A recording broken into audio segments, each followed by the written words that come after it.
Welcome back. Every week, we pause to reflect because capital campaigns, especially in small towns, aren't just about buildings and budgets. They're about people choosing to be generous. This podcast explores the beautiful space where generosity occurs through ancient and modern writings from all cultures and religions, seeking deeper wisdom for capital campaign work in small towns. Whether you're just starting out or deep in the middle of a campaign, these 5-minute reflections will ground you, encourage you, and remind you why this work matters. If capital campaigns are like riding a wild stallion without a saddle, then facing rejection is like being bucked off and being afraid to ride again. This week, we will discuss how to develop the discipline of facing rejection. Previously, we discussed disciplines such as money beliefs, prioritizing tasks, and planting seeds of awareness. In this episode, we'll discuss how to develop the discipline of hope when facing rejection.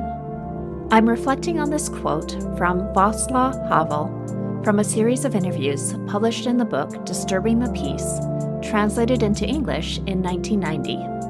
Quote, "Hope, in this deep and powerful sense, is not the same as joy that things are going well, or willingness to invest in enterprises that are obviously headed for early success, but rather an ability to work for something because it is good, not just because it stands a chance to succeed.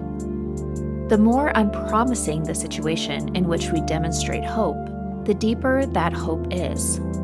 Hope is not the same thing as optimism.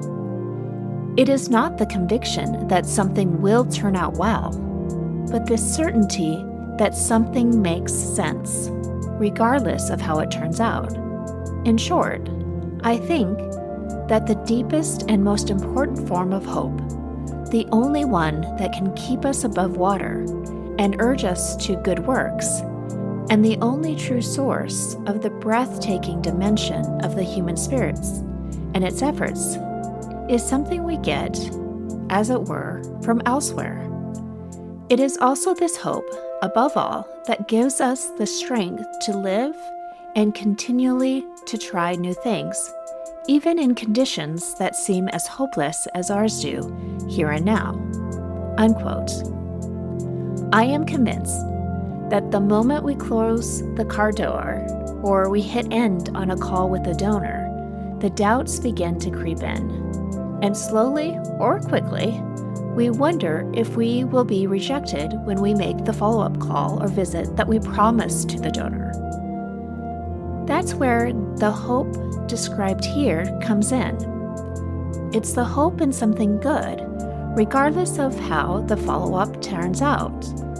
Hope can be following up only to find out that the donor can no longer give what they intended, and yet, in hope, bring grace and humanity into the relationship.